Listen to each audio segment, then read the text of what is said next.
नमस्कार, मैं हूं संजय शर्मा। आप देख रहे हैं 4 PM न्यूज नेटवर्क। पड़ गए वोट और साहब हो गया ब्लड प्रेशर हाई। किसका हुआ हाई? थोड़ा इंतजार करिए, मैं आगे पूरे वीडियो में बताऊंगा कि गुजरात में हुआ क्या।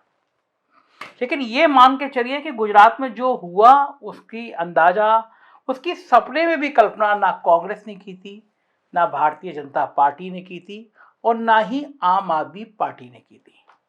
तो तब 19 जिले में 89 सीटें थी, 788 प्रत्याशी मैदान में थे। पूरा लग रहा था कि एक चौसर बिछी हुई है, सबने जान लगा दी थी। सूरत में सबकी निगाह लगी हुई थी और प्रधानमंत्री जी ने सूरत में बहुत मेहनत की थी।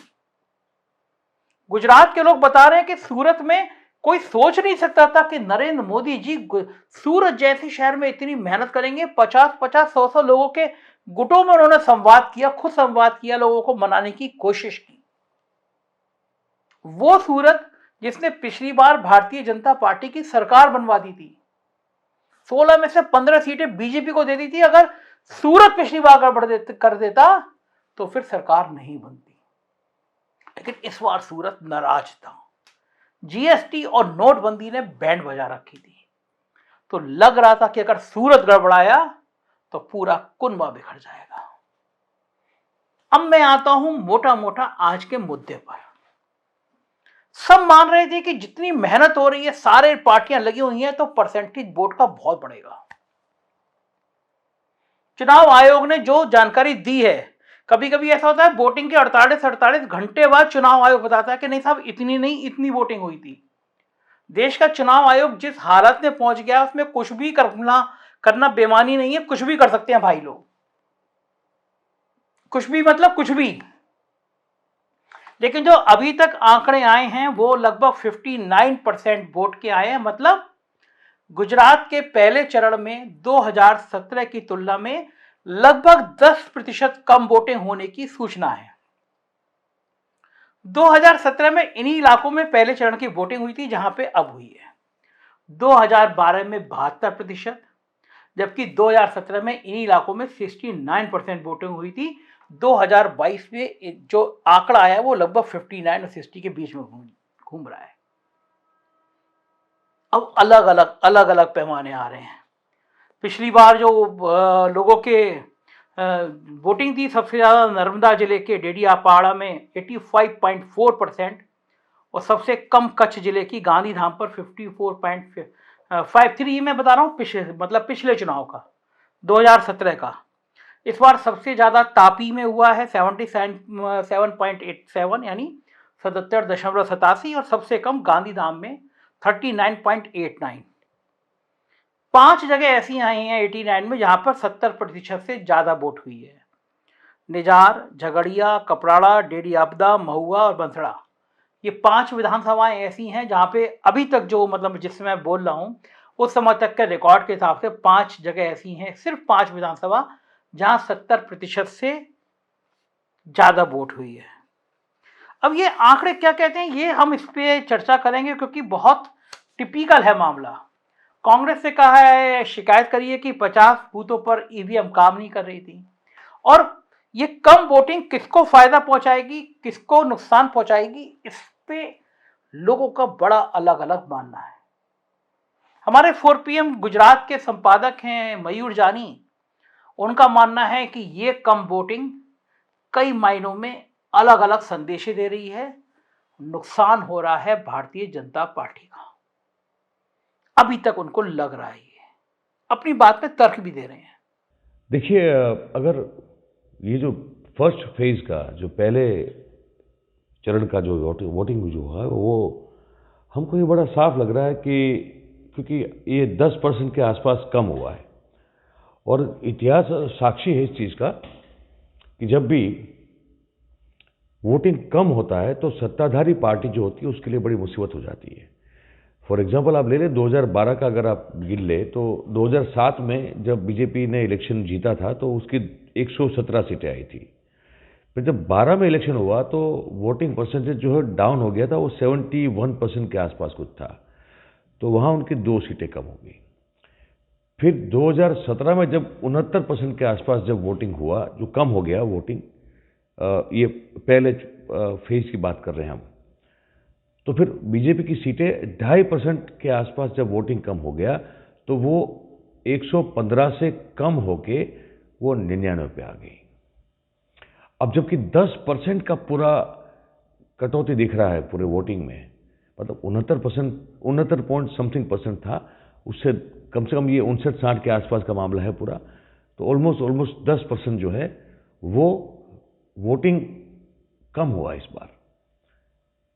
तो आप सोच लीजिए कि अगर वो 2012 और 2017 में अगर 1.5 या 2.5% में इनकी अगर इतनी सीटें कम हुई थी, तो आप सोच सकते हैं कि अगर ऑलमोस्ट 10% का अगर वोटिंग कम होता है तो जो रूलिंग पार्टी है उस पर क्या असर पड़ेगी। हमको लगता है कि ये भारतीय जनता पार्टी के लिए खतरे की बहुत बड़ी घंटी है। और अब जो दूसरा फेज है, जो सेकंड फेज है, दूसरा चरण, उसका भी हमको एक इंतज़ार करना पड़ेगा जो 5 तारीख को है। और अगर वो भी, क्योंकि इसमें बहुत सारी बातें हैं, हम कोशिश कर रहे हैं कि हम आपको पूरा एक विश्लेषण दे दें आपको, लेकिन हमको अभी भी जो साफ दिखाई दे रहा है, जो साफ लग रहा है, वो यही है कि बहुत मुश्किल वाली बात है भारतीय जनता पार्टी के लिए। और दूसरा चरण का भी मतदान अगर इसी पैटर्न पे हो गया तो फिर भारतीय जनता पार्टी के लिए सत्ता में टिके रहना बहुत ज़्यादा ही मुश्किल हो जाएगा। ये हमारा अभी मानना है जो आपको हम बता रहे हैं। कई लोग कह रहे हैं क्योंकि आरएसएस के कैडर मोदी और अमित शाह से नाराज होकर घर पर बैठ गए हैं। अभी 2 दिन पहले हम लोग बातचीत कर रहे थे 4PM गुजरात पे, तो मयूर जानी ने कहा भी था कि पुराना विश्व हिंदू परिषद, मतलब तोगड़िया जी वाला विश्व हिंदू परिषद, बजरंग दल, संघ, ये सब के सब नाराज हैं। इनके नाराजगी का कारण ये कि ये तो घर पे बैठ गए हैं या गुस्से में हैं, और लोग मानते हैं कि इनकी नाराजगी की वजह से वोटिंग कम हुई है। यदि ये वाकई में ये बात सच है तो ये भारतीय जनता पार्टी के लिए बुरे सपने की तरह है। और लोग अलग अलग कह रहे हैं। कई लोगों का मानना है कि इलेक्शन ड्यूटी में लगे सरकारी कर्मचारियों, जिनको विपक्ष ने ये कहा था कि भाई हम आ गए तो हम तुम्हारी पुरानी पेंशन व्यवस्था बहाल कर देंगे, उन लोगों ने जानबूझकर वोटिंग की प्रक्रिया को धीमा कर दिया। लेकिन हम इस थ्योरी पे बहुत भरोसा नहीं कर सकते क्योंकि लाइन तो लगी जाती है। लेकिन एक बात है, सेफोलॉजी का सिद्धांत बताता है कि कम वोटिंग का मतलब यह है कि जनता में किसी भी प्रकार की धार्मिक गोलबंदी की संभावना नहीं है। मतलब गुजरात दंगे, मतलब गोदी मीडिया ने जो हिंदू मुसलमान की आग लगाई थी वो नहीं चली। भाजपा की चुनावी सफलता में वोटिंग प्रतिशत के बढ़कर 65 से 70 के बीच पहुंचने का एक बड़ा योगदान रहा है पिछले कई दौरों में। और सबसे बड़ी बात यह है कि युवाओं में आज वोटिंग के प्रति उत्साह देखा गया, जबकि चुनाव अभियान के दौरान युवा ही सबसे ज्यादा सरकार के खिलाफ दिख रहे थे, महंगाई बेरोजगारी के मामले में बात कर रहे थे। और 10% वोट का कम होना, वो भी त्रिकोणीय मुकाबले में जहां 3 पार्टी लड़ रही हो, सत्ताधारी दल को बहुत डरा रहा है। बीजेपी को लग रहा है कि हो क्या रहा है, कुछ भी हो सकता है। आप थोड़ा पिछले चले जाइए, 2005 का बिहार विधानसभा चुनाव, 2005 में जब वोटिंग प्रतिशत वर्ष 2000 के 52 की तुलना में घटकर 44 पर आ गया था। और इस घटे वोटिंग प्रतिशत का परिणाम यह हुआ था कि लालू परिवार की सत्ता समाप्त हो गई थी। त्रिशंकु विधानसभा बनी थी तब 243 सदस्य वाली बिहार विधानसभा में एनडीए को 92, राष्ट्रीय जनता दल को 75, लोक जनशक्ति पार्टी को 29 और कांग्रेस को सिर्फ 10 सीटें मिली थी। बाकी सीटें निर्दलीय और छोटे छोटे दलों को मिली थी, मगर किसी को भी 122 का बहुमत का आंकड़ा नहीं मिला था। रामविलास पासवान अपने 29 विधायकों के साथ सत्ता की चाबी लेकर घूमते रहे और अंततः 8 महीने बाद फिर से विधानसभा का चुनाव कराना पड़ा। ये हाल होता है कि अगर वोट परसेंटेज कम हो जाए, भाजपा के लिए वोट प्रतिशत का कम होना हमेशा से एक परेशानी का कारण रहा है। यूपी में भी 2007 में याद करिए कि 46% पोलिंग में भाजपा को तीसरे नंबर पर खिसकना पड़ा था। 2012 में भी लगभग ऐसे ही हुआ था। पन्ना प्रमुख का मॉडल इस बार धराशायी हो गया। बेचारे पन्ना प्रमुख अपने पन्ने के वोटर ही घर से नहीं निकाल पाए। नाराजगी थी या क्या वजह था, समाप्त नहीं आ रहा।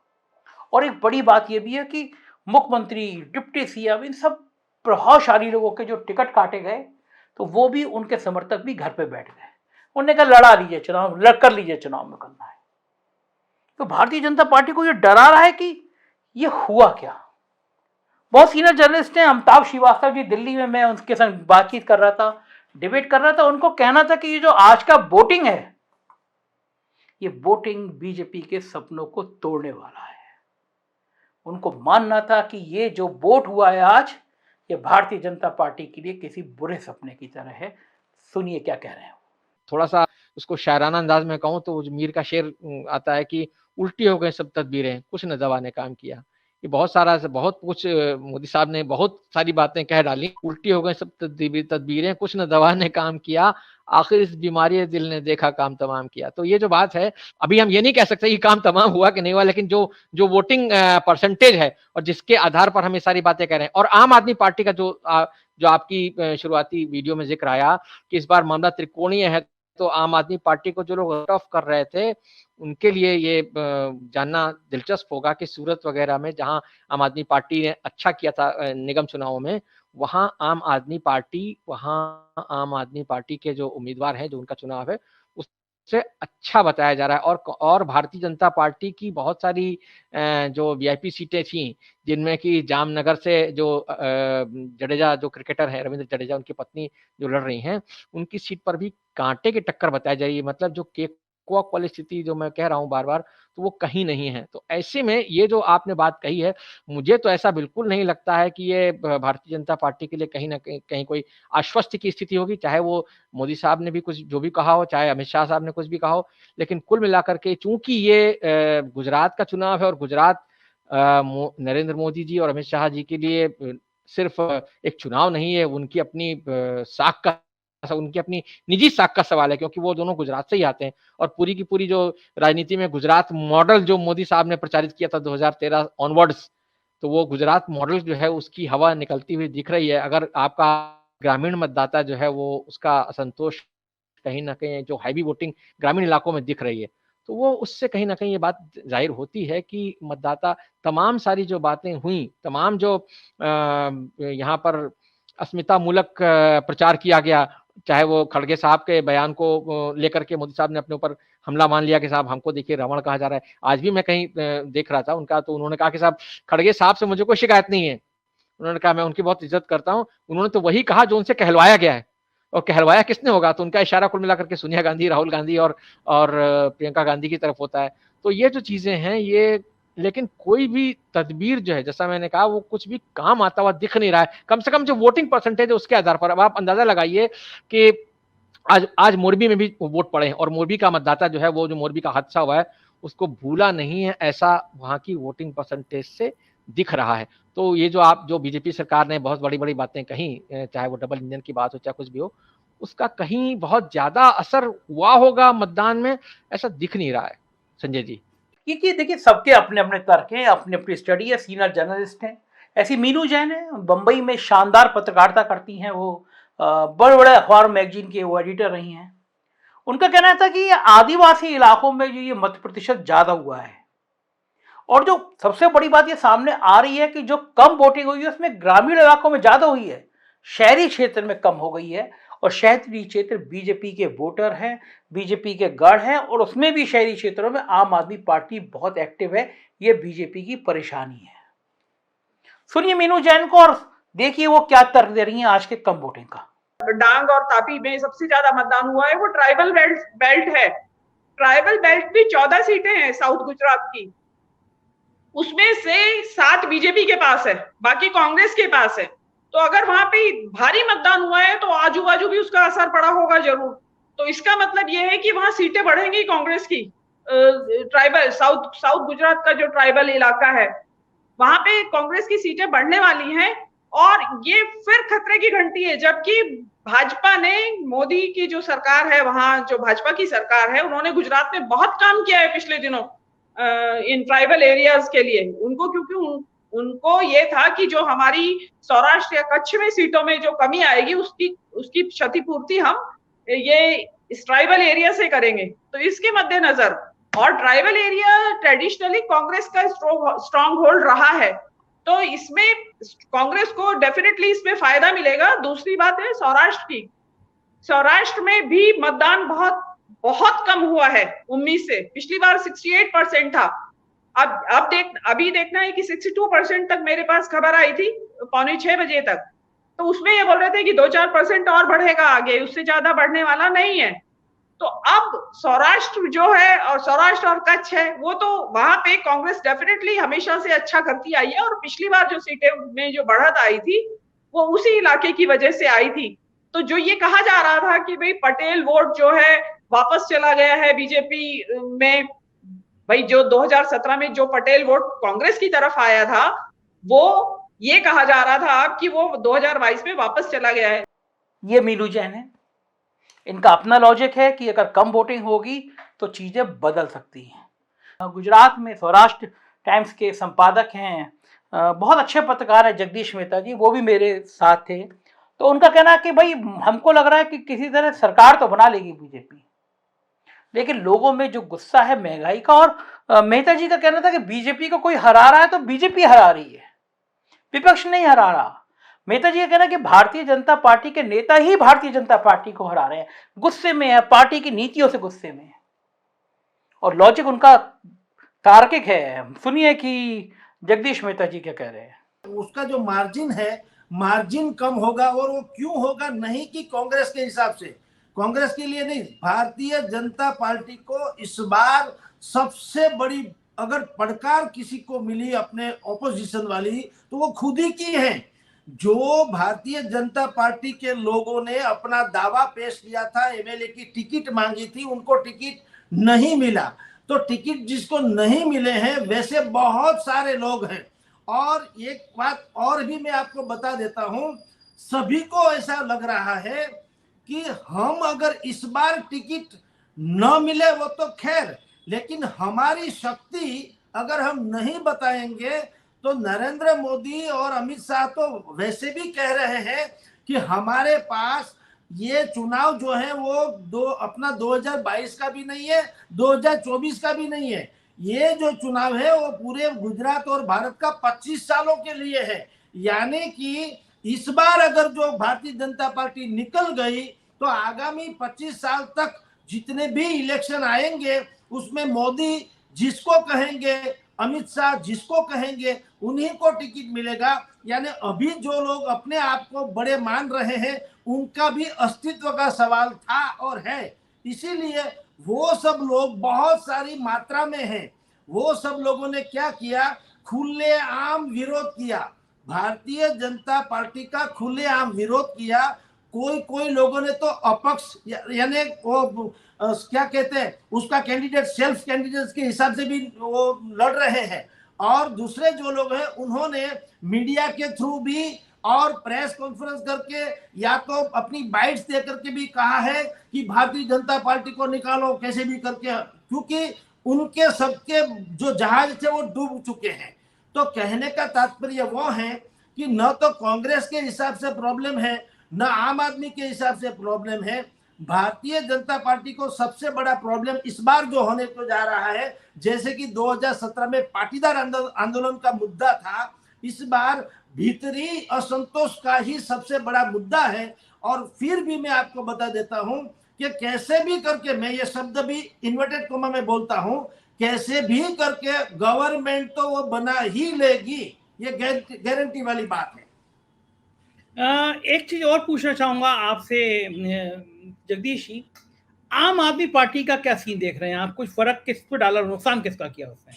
सर जी, एक बहुत बड़ी एक हादसा जैसी ये बात है और मैं हर चैनल में ये कह रहा हूं और आज तक आम आदमी पार्टी ने उसको इनकार भी तो नहीं किया है। मैं आपको बता दूं, ये नहीं मैं बता रहा हूं कि मुझे मेरे पास कोई एविडेंस है, लेकिन कहा जो जा रहा है कि कुछ ना कुछ ऐसा डील हुआ है। तो अगर आप इन सबको सुनेंगे तो आप भी कंफ्यूज हो जाएंगे कि हुआ क्या रहा है, क्या चाह रहा है गुजरात, इतने कम वोटिंग से क्या संदेश दे रहा है गुजरात। और यही कारण है प्रधानमंत्री पूरी जान लगा दी। अहमदाबाद में जबरदस्त रोड शो किया उन्होंने, पूरा जान लगा के रोड शो किया, क्योंकि बची हुई जो सीटें हैं अगर उसमें भी गड़बड़ हो गया तो डिब्बा गोल हो जाएगा। और गुजरात में डिब्बा गोल हुआ तो 2024 में पसीने आ जाएंगे। मतलब मोदी और शाह जी के लिए जीने मरने का सवाल है। अगर गुजरात या तो दिल्ली की गद्दी जाएगी और फिर बगावत के सर उठेंगे।